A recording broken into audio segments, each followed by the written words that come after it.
Didn't need these glasses 10 years ago. All right. ECU week. All right. We're excited, as a staff, as a team, and as a program to kick off the season. I'm very proud as a head coach to be on a staff like this. We have over 310 years between us in this sport, and it's a group that cares a lot about each other, enjoys time together, and does it for the right reasons for the players. And very, very special coaching staff to be on.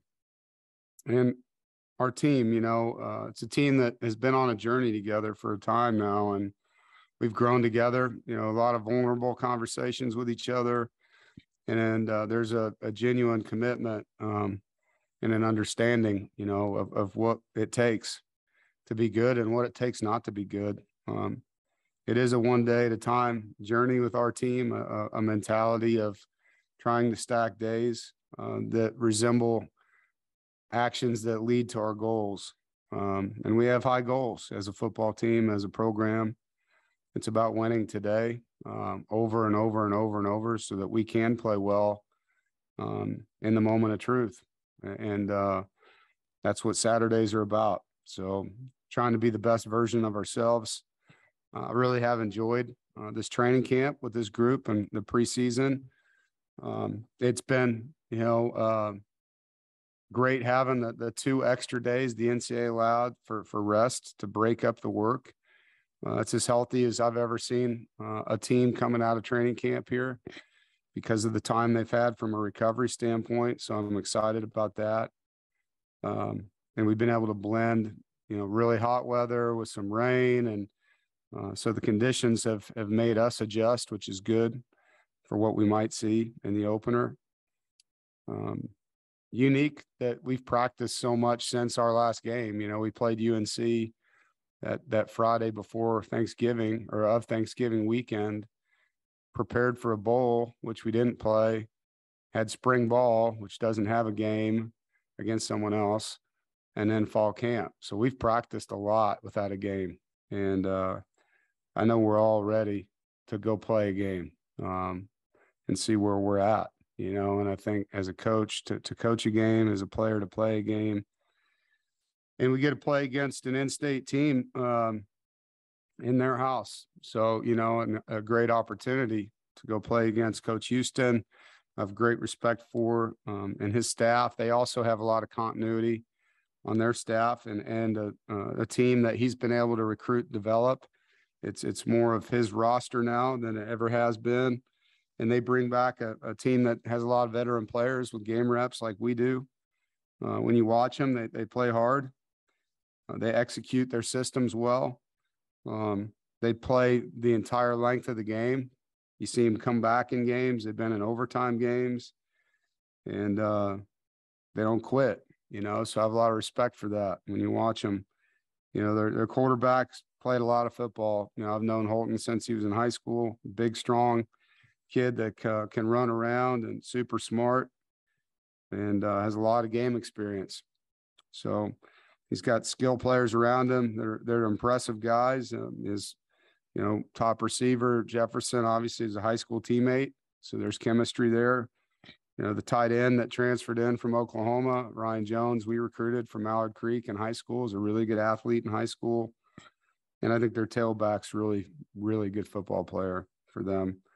The O-line has some starters back and also, have added some competition to their roster in the portal there. On defense, they're very multiple, a lot of pressure, a lot of stunts, change up their coverage packages quite a bit. They play hard. I do see good defensive speed when you watch their film. The best thing they do on defense is get the ball back. Last year they got 21 takeaways on defense. Crowd noise would be great to be involved in an atmosphere like that. We know that their fans will be loud, and for us, it's something we need. We need to go play on the road and play in front of a fan base like that. Obviously, we're going to come home after this game for 3 weeks and then have to go play at Clemson, and that'll be our next time to really have that. So I'm excited we have that challenge in our opener as well. and it's a stadium that NC State has not played well in, as a program. We're 1-4 in Greenville. And so, my last time there, we had 13 penalties and lost in a 1-possession game. So I know this is a tough place. Trust me, our team knows that as well. It's been a lot of conversation about who we're playing and where we're playing. And I've always felt winning starts with not beating yourself. And so a lot of conversation on that. Particularly in these openers, you see a lot of early season mistakes in opening games that we need to avoid. And to be the best team we can be, we need to not make it harder than it needs to be on ourselves, with pre-snap penalties and layup type plays that you got to make, whether it's offense or defense. Our special teams needs to be special, needs to be an area like last year that was a weapon. We talk about complementary football and playing offense, defense, special teams, and sideline love and energy that we have. So, I think all those go into the game itself. And I think anytime you travel, if you can win the turnover margin, you've got a great opportunity to win the game. And you got two defenses that pride themselves on getting the ball back. When you talk about our team, start on offense, just our offensive line, as you know, returns 4 of its starters and Chandler Zavala, Grant Gibson, Dylan McMahon, Bryson Spees, and then guys that played a lot for us, Tim McKay, Derek Eason, are back. So, those 6 are back. We're excited about Anthony Belton at left tackle, and then Lyndon Cooper at center. You see a lot of good things out of Anthony Carter as one of our guards, and Patrick Matton as another one of our tackles. So we feel like we have good competitive depth there where we can rotate some guys on the O-line. Obviously, at quarterback, we feel great about Devin. Met with him earlier today. He's got a good handle on what we're looking for as a leader and what he needs to do. The running back position, excited to see Jordan Houston, Demi Sumo, DeMarcus Jones, and Delbert Mims. I think they're all excited to get out and prove what they are. Tight ends, Trent Penix and Chris Tootle are both healthy and feeling good, and Cam Walker's really improved. 2 of our redshirt tight ends, Seth and Fred Seaborough, have come on to add depth to that position. Excited about that. Then at receiver, we know what Thayer probably had the best training camp he's had. I thought he was outstanding. Really has improved from last year. Devin Carter returns, as and then you see kind of the up and coming guys, and then Darryl Jones, who came in from Maryland. Keon Lassane has had a great camp. And Julian Gray, very productive camp. Porter Rooks, Anthony Smith, and Jalen Coit. We feel like that room has guys we can rotate.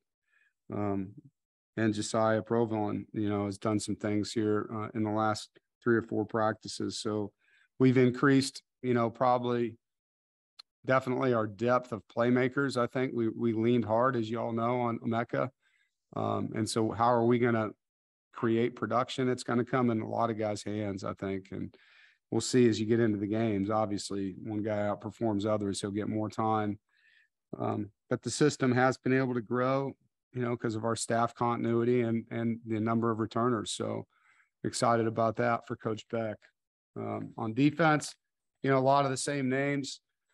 D-line, Savion, Corey Durden, Davin Van, Josh Harris, CJ Clark, those 5 who have played a lot for us are back and playing well. Travali Price and Claude Larkins are 2 younger guys that are now rotating as well. The 3 linebackers, Peyton, Isaiah, and Drake, look good and really healthy. Excited about those 3. And then the improvement of Jalen Scott, Jalen Parker, and Caden Fordham behind them in our rotation. In the secondary, we've got some competitive depth, and we'll be able to rotate some guys. Tanner Engel and Jakeem Harris, Cyrus, Devin Boykin, at safety, T-Bake, and Josh Pierre-Lewis as the nickel and dime. And then our corner, Shy Battle, Aiden White, Derek Pitts, Tayshawn Smith. So we'll see how this plays out. There's going to be a lot of guys, particularly early, getting some rotational time. And as you guys know, as the season goes on, we're going to need them all. And so I think it's important early to give a lot of guys opportunities. And the specialists are, the same as they were with Chris Dunn and Shimko, and then Shane McDonough, our transfer punter, had a great camp. He's also our holder. Colin Smith, our kickoff guy, and then Thayer and Julian, our returners. And so that kind of rounds out the roster. We're in a pretty good spot. We had a great practice on Sunday. We used Sunday as a day to get out and work, since normally we'd be coming off a game. Allowed us to get a little bit of extra work in on Sunday with our game plan. So good day today to kind of critique where we're at and polish things up as we go. Questions? David Thompson, you want to start us off? Sure. Hey, Coach. I think we were all kind of expecting to see the two deep depth chart today. Is there a reason for a delay? And is there something there may be any surprises in there? No, there's no reason for it. We just felt like we'd hand it out the same day our opponent does. They do it on Tuesday, so that's when we're doing it. Corey? Dave, you mentioned obviously the last time that you played the CCU team on the road was that 2016 team. You mentioned obviously that none of the guys that are part of this team were a part of that one. How do you kind of relay that to them, the importance of going on the road and changing that that record that you have against them on the road? Well, one, you talk about it, you recognize it, and two, we're not the same team we were in 2016 either. That was a young football team. Really young. All those guys that ended up being NFL players were sophomore starters in that game. We made a lot of immature mistakes. And so I've talked about all of that, with them. So, you recognize it, but you also have to look at who you are. We're a team that can play a lot better than that team did at that time in their career. So we need to, and I think maturity is a big deal on the road. You look at your leadership. And we've got an experienced team that needs to make sure that we're not making it harder than it is to win a football game with pre-snap and post-snap decisions that can, hurt our chances to be successful. Also wanted to ask you about Holton Ahlers too. You mentioned obviously you're recruiting him from his freshman season on, early on in his career back in high school. What did you see from him then that made him such a good recruit, and what do you see from him now that makes him such a difficult quarterback to face? Well, he reminded me a lot of guys that I had at Northern Illinois. And at that time, we were still trying to find a mobile quarterback because he could run and he was tough, similar to Jordan Lynch and Chandler Harnish, two of the guys I had at NIU. And so we liked that about him. We thought we could run, some of the downhill QB runs because he's a 230-pound guy. And still have, the drop back pass game that we wanted to have. And so those are the things, he was a 4.0 guy. He's obviously from a football family, had all the right things. And ultimately he chose to stay home, and be a part of their family's legacy at that school, and have nothing but respect for him for that. And what makes him good now is, the same things then. He was mobile, still is, had a good arm, sees the field, is good on his feet. All those reasons I recruited him then are the same reasons he's a 4-year starter for them. Thanks, Dave. Jonas. Afternoon, Coach. How are you? Hey, Jonas. How you doing, bud? I'm good. You kind of touched on it a little bit, but, we know in college football, there are no preseason games, no scrimmages, no jamborees. So your first opponent, it counts. What makes this game on the road in a hostile environment the perfect test right out the gate for your experienced bunch? Yeah, I think I pretty much touched on all of that in my remarks. It's the crowd noise is a factor when you're on the road. And so when we get to play at some place where that's an element, it tests you, it tests your focus with your 11 guys on offense. And, it tests your mental maturity when you have opponents fans saying whatever they're going to be saying to you. Right. And can you manage yourself in that environment? Because we can't practice that, we can't put people in there yelling at our guys. So, there's a hostile part of playing at a stadium, that sells out, that has, rowdy students just like ours does, And so it does test you. It tests your leadership. It tests your ability to stay focused on the task instead of the surroundings. And they're a good football team. I think it's the best team Coach Houston's had. He's got a lot of good players back. His staff, has been together a while, and they're his kids he's recruited. So, You know, we're not just playing against some team. I mean, it's a good football team. They were a bowl eligible team last year, and they're better than they were last year because of who they brought back. Todd Gibson. Yeah, Dave, it was amazing as you were going through the roster, just how deep this team is. Your 10th year here, you got the program, it seems like, to the point you wanted. How hard is it to get to this point? And is this the kind of the team that you always expected you would get this program to look like? Well, yeah, if we can stay healthy, knock on wood and pray and all that stuff, Wolfpack Nation. But yeah, if we can stay healthy, we've got really good competitive depth, and it doesn't take long. You know, if you're looking at a depth chart and you see a, you know, 4th or 5th year player backed up by a 2nd or 3rd year player, well, what's going to be behind one of them? A freshman, you know, and so it doesn't take long to change the equation. And so I hope that we don't, you know, I hope that we can keep that rotational depth going. And to answer your question, yeah, absolutely. This is what I hoped for. I hope to have not just a starting group of guys, but a group of guys that are trying to beat them out, that are good enough to beat them out, that can go in a game and not just take reps, but produce and help us win. And so I think we have that, you know, and we have tremendous leadership on this roster, not just with our captains, with guys in the position room. So, you know, it's taken time, as you mentioned, but I do think some of the other teams we've had similar things, you know, maybe not the same depth, but, you know, we've had some older teams from time to time that have really had tremendous seasons and good leadership as well. David. Hey, Coach, kind of to piggyback on Gibby's, you know, what he said a little bit, but, you know, you showed up wearing glasses. You said, you know, you didn't need these, you know, 10 years ago. And have you had time kind of to think about your own growth and what you've accomplished here in the past decade and kind of what's still left to be done, things like that? Well, definitely what's left to be done. You know, I mean, I know what my goals are here, win a championship, you know, and so, you know, that's what it's been about since day one. One pack, one goal, united mission to win a championship. You know, it's been since day one, the mission statement of our program. And the identity of our team, you know, hard, tough together. And it's been a part of our makeup. And I think that's very evident when you watch us play, that's branded in us here, you know. As far as looking at myself, I absolutely try to get better every year. And I think in most cases I have.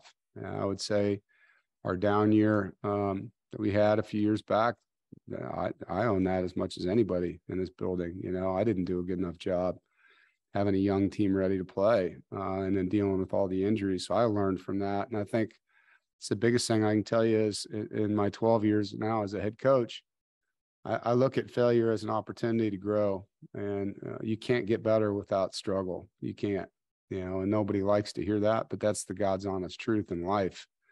If you really want to get better, you have to put yourself in very difficult situations to grow. You don't grow much when it's easy. And I've grown a lot, you know, to be able to tell you exactly how, probably can't do that. But, you know, when I'm done coaching, maybe I'll be able to do that a lot better when I've had that kind of time to reflect. Corey. Dave, you talk about the growth. I mean, how much do you feel like obviously it's been several years now at this point, but you still have staff continuity from it. How much do you feel like you grew up that 2019 season heading into now with a lot of those guys still being on this team?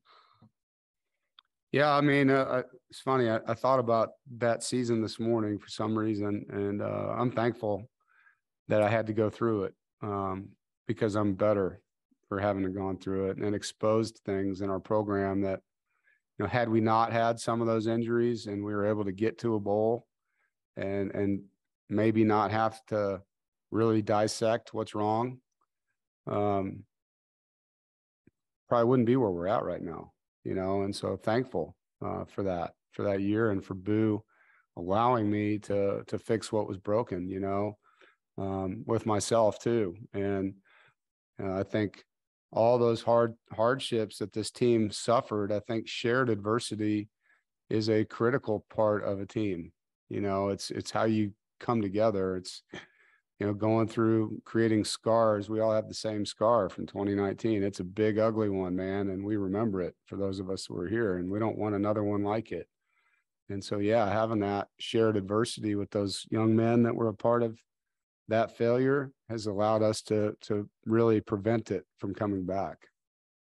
And you've mentioned a lot of the depth that you have and the talent that you have returning, but, two positions in particular, obviously at the running back position, and then, with that third wide receiver spot, there's a lot of young guys battling for those positions. What have you seen from some of the younger players in this roster at those two positions in particular?